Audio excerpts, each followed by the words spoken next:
Olá, meus queridos alunos e alunas da Muito Saber, tudo bem com vocês? Eu sou o professor Paulo Menegasso e hoje a gente vai dar continuidade ao nosso curso de Eletrodinâmica, falando um pouco de resistores elétricos, tá legal? Pessoal, resistores elétricos, vocês vão ver na aula de hoje, você pode classificar basicamente como todo tipo de aparelho que você liga na tomada. Tudo que você liga na tomada é, por definição, um resistor elétrico. Então, a gente vai aprender como tratar isso em circuitos, eles são sempre a componente principal dos circuitos, a gente vai aprender como lidar com eles. E na aula de hoje a gente vai tratar um resistor isoladamente, e na próxima aula a gente vai fazer a associação de dois ou mais desses resistores, tá legal? Então, sem mais delongas, vamos lá para a nossa aula. Os circuitos elétricos são compostos de dispositivos elétricos, que podem ser de dois tipos: geradores, que fornecem energia elétrica, como as pilhas, baterias ou as nossas usinas hidrelétricas, ou receptores, que transformam essa energia elétrica em outro tipo de energia. Os receptores também recebem um nome mais comum, que é resistores, e podem ser classificados em dois tipos. Temos os resistivos, que transformam energia elétrica apenas em energia térmica. Exemplos desses caras são a resistência do chuveiro elétrico e o ferro de passar roupa. Mas também temos os resistores de tipo ativo, que transformam a energia elétrica em outros tipos de energia além da térmica, que são, por exemplo, a TV, os aparelhos de som e motores de maneira geral. Quando nós trabalhamos com circuitos elétricos, existem componentes usados para limitar a tensão ou a corrente elétrica e não danificar estruturas mais sensíveis. Esses componentes também são chamados de resistores. O quanto de tensão eles limitam é caracterizado pela resistência deles.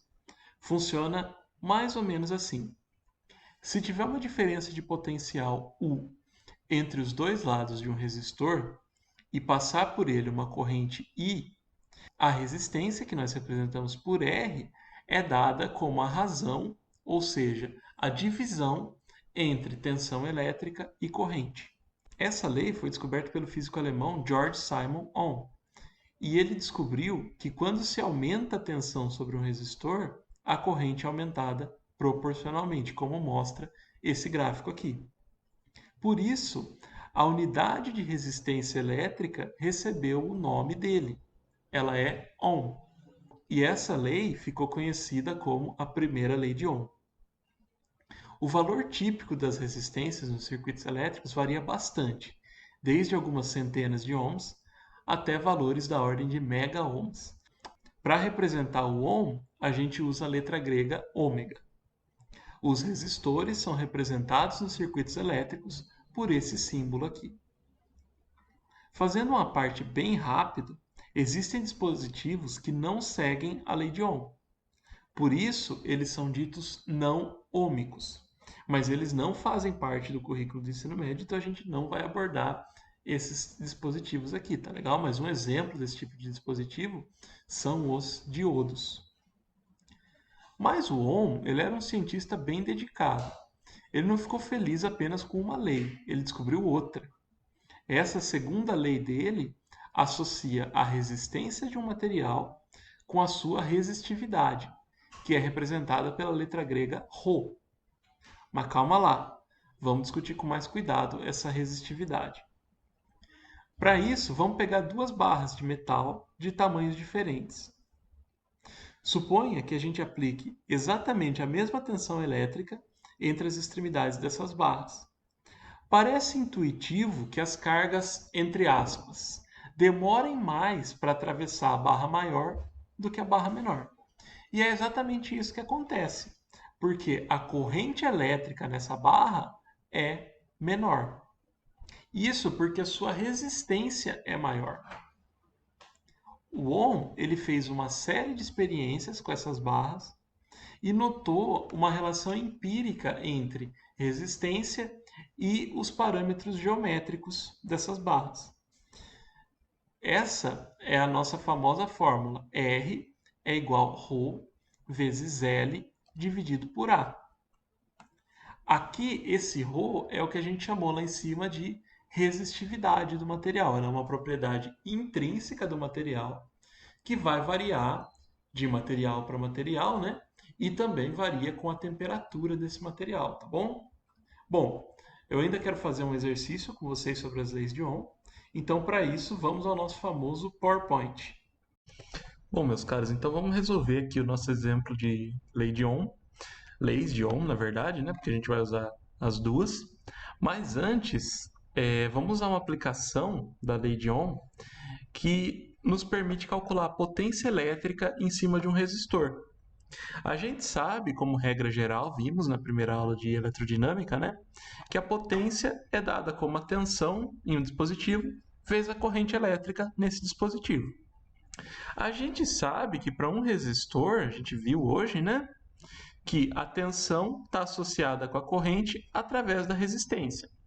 Então, se eu pego e substituo esse valor de U, R vezes I, no lugar desse U aqui em cima na fórmula da potência, o que eu tiro é que eu tenho uma potência, no caso de resistores, que é dada por RI, que entrou no lugar do U, vezes I.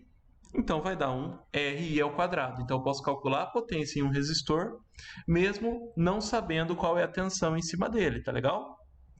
Se, por outro lado, eu não souber a corrente e quiser calcular a potência, eu posso isolar o I nessa relação aqui da primeira lei de Ohm, eu passo o R dividindo, né? E substituo o I na formulinha da potência. O resultado fica como P igual a U ao quadrado dividido por R, tá legal? Um outro ponto que eu quero discutir aqui com vocês é que tem alguns livros que não usam U para tensão, eles vão usar V.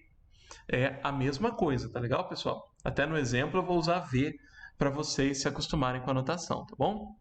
Bom, vamos a ele então. É um exercício aí do vestibular da Unicamp. Uma lâmpada incandescente e ele já dá as características aqui, né? 100 watts e 120 volts. Quer dizer, essa é a potência e essa é a tensão. Já vou até colocar elas aqui em cima, ó. Tensão, que agora eu estou usando V, 120 volts, potência 100 watts. Tem um filamento de tungstênio de comprimento 31,4 centímetros e diâmetro 4 vezes 10 a menos 2 milímetros. Então eu vou pôr eles aqui em cima, tomando cuidado com as unidades, tá? Coloquei do jeito que veio no exercício, mas a gente vai ter que mexer nisso. A resistividade do tungstênio à temperatura ambiente é 5,6 vezes 10 a menos 8 ohm por metro. Então eu vou colocar a resistividade aqui em cima, beleza. Qual a resistência do filamento quando ele está à temperatura ambiente e qual a resistência do filamento com a lâmpada ligada? Bom, não vai ser a mesma, eu já adianto para vocês, mas vamos entender por quê. Quando eu quero calcular a resistência à temperatura ambiente significa que a lâmpada está desligada. Então eu não posso usar esses dados aqui, porque a tensão não está sendo aplicada na lâmpada se ela está desligada, certo? Então, eu tenho que usar a segunda lei de Ohm, que associa a resistividade e os parâmetros geométricos do seu resistor à resistência dele, tá legal? Com o detalhe de que eu tenho ρ e L, que é resistividade e comprimento, mas eu não tenho a área. Só que se eu lembrar, o nosso condutor, o nosso filamento de tungstênio, se você esticar ele, ele vai ser um cilindrozinho, né? Então eu consigo calcular a área de seção transversal aqui desse cilindro através do diâmetro dele. Na verdade, a gente tem que a área do disco que vai se formar aqui, né, é πr quadrado. Como eu não tenho r, eu vou usar diâmetro dividido por 2, tá legal? Então π diâmetro por 2 ao quadrado. Só vou substituir os valores aqui, ó. Eu coloco o meu π e coloco o meu d, com o detalhe de que aqui eu coloquei 10 a menos 5 e não 10 a menos 2, porque eu já quero minha resposta em metros. Então eu peguei esse número que estava em milímetros e dividi por 1000 para ter esse 10 a menos 5 aqui, e tem que levar isso ao quadrado. O 3,14 eu mantive aqui, né? E 4 ao quadrado dá 16, 2 ao quadrado dá 4, 16 por 4 é esse 4 que apareceu aqui, tá legal? E o 10 a menos 5 ao quadrado é 10 a menos 10. Lembrando que aqui já sai em metros quadrados, porque eu já fiz a conversão. Então, eu vou anotar esse valor da área aqui em cima. E agora fica fácil, né, gente? É só a gente pegar a nossa formulinha da resistividade de novo e substituir os valores que a gente conhece.